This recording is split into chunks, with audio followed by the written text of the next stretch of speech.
Welcome back to the channel. Today's mission is I'm gonna have to alter the back hub. Done a few years, watched the videos where I fitted the wheel speed sensor for the traction control on the RS Turbo. So that gap, there's not enough adjustment. I need to get it down to 1.5mm air gap. It wasn't reading it, so I then went on to ZF website who actually make the sensor, who say the typical air gap should be 1.5mm. Now really, that's my error. I should have done that before.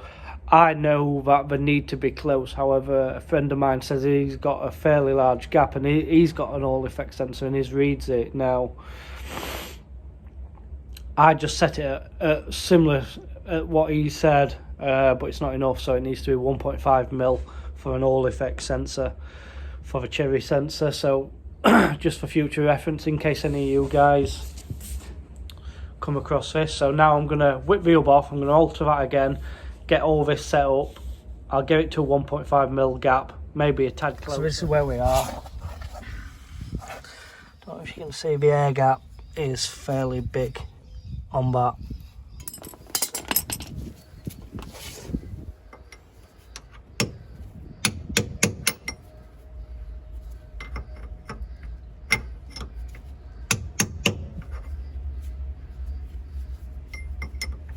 You've got to be careful with these guys, just because I want this to go again, this cap.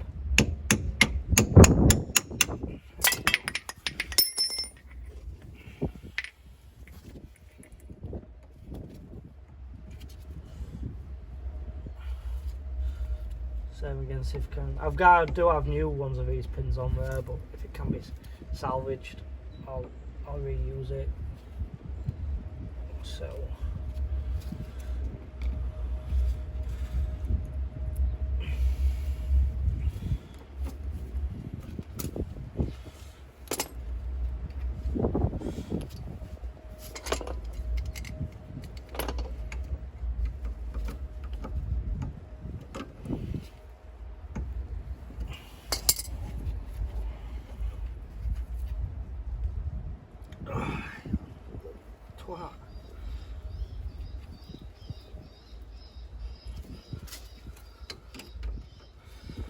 So yeah, I'm going to take this hub off, extend these and back the sensor in a little more, and then that should give me plenty of threads left so I can fine tune it.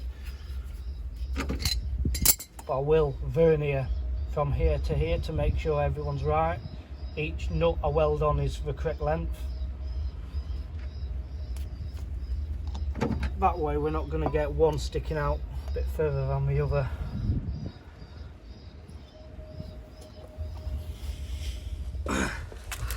Just back this sensor off, guys, before I put this hub on.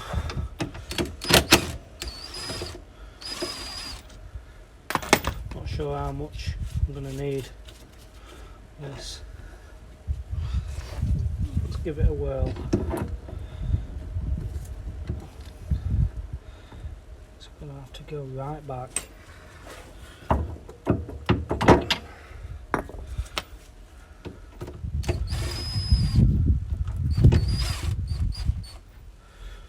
Bear in mind I could put shorter bolts in,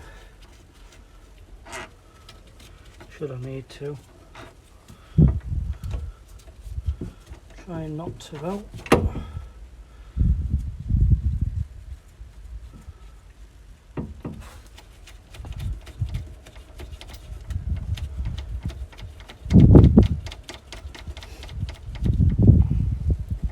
Come on, bloody thing.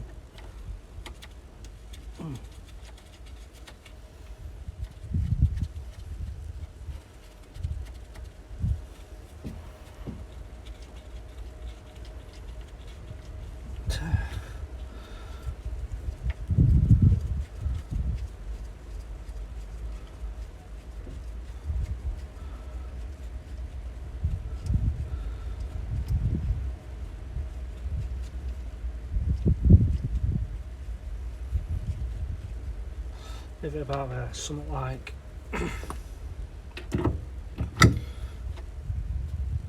still more Might end up with shorter bolts.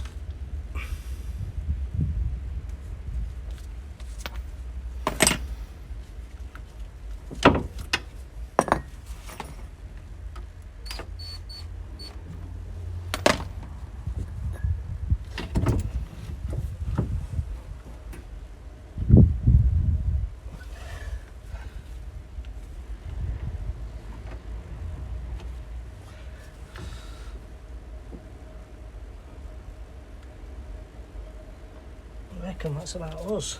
Yeah,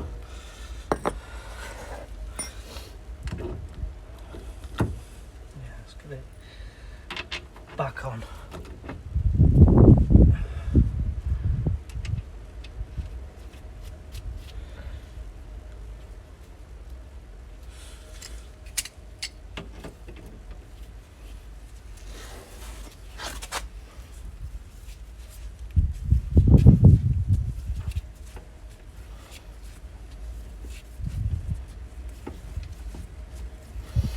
So hopefully guys, so I'm going a bit quiet, just getting in it.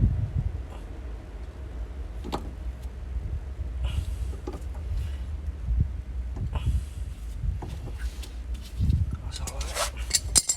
I reckon we're probably not far off. That pops through my train.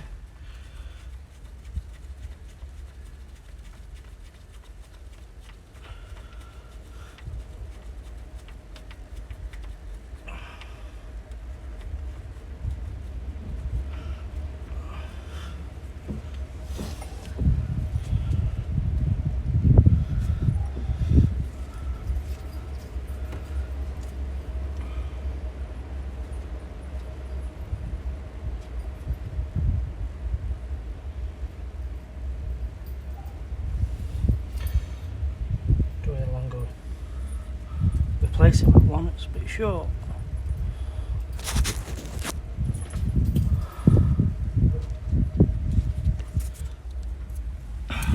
You can see there now guys, the sensor.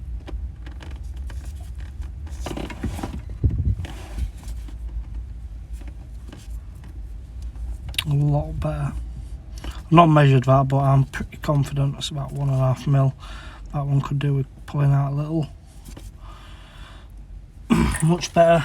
So to get it spun up and see if ECU reads it. So what I'm going to do guys, I'm going to spin this now. And I don't know if you can see there, you'll see undriven wheel speed sensor. So I'm going to try and spin it from where I am, but show you guys this. You see on the launch control status, undriven wheel speed at top. So that's me spinning the hub.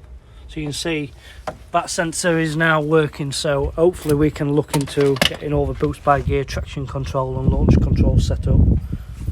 Pretty crucial that we get this working because it's going to affect the boost by gear, traction control and launch control. Everything works off this sensor. So I've tested it now. You'll see in this next clip that I'm happy with it. So I uploaded a load of settings last night into the ECU. That seems to well, we'll see if it's made a difference. I'll show you what I did. Just grab it.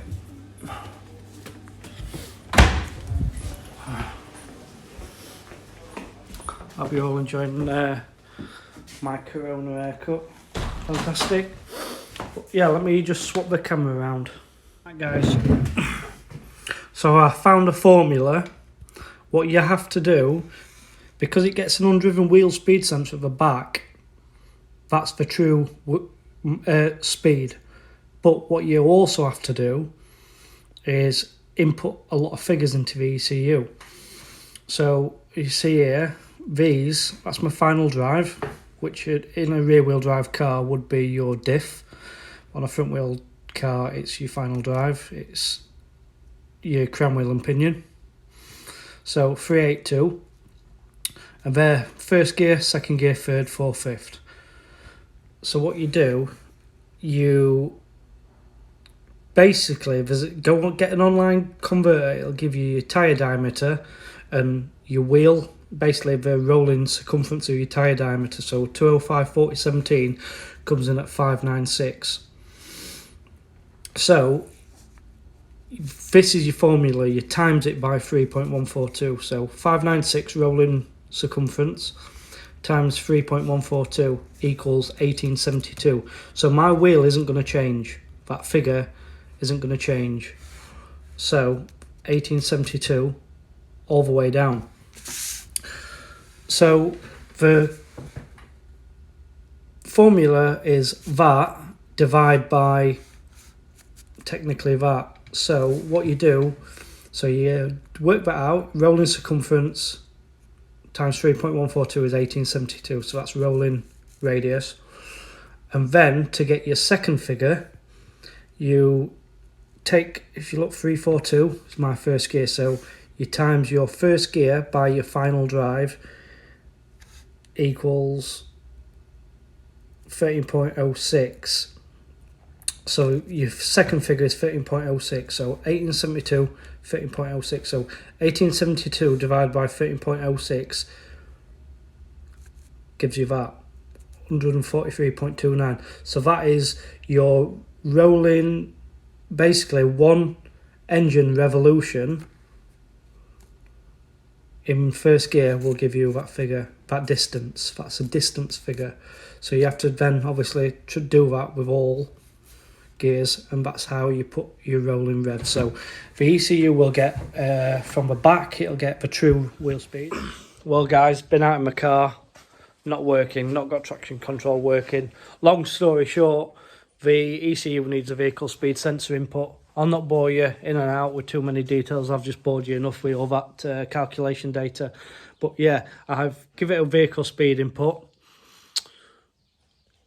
tagged into the vehicle speed sensor, but however I've got my stack speedo on that, so it's not working 100%. It's a bit intermittent, so I either need to basically have an electronic speedo in my dash, or I need traction control, one or the other. So, and in all fairness, the traction control, I have used it, and what a difference. If any of you have got any fast front wheel drive cars running on standalone, get traction control working. Night and day. It's turned an undrivable car into drivable. Third gear on boost, I can just hold with one hand. Little torque steer whatsoever. So what I'll just suggest, guys, is if any of you haven't seen my RS Turbo video, nip back through. It's you'll see how manic the car was. You just couldn't drive it, just completely undrivable. If you read the comments, people, he'll even say, it's all good and well, it's fast, but it's undrivable, which, yeah, you know, it's always has been. However, what people didn't understand is Rome wasn't built in a day. I've got the car running, I've got it mapped, but we've not got the traction control. The idea is I put the traction control on, later it'll give you guys some content.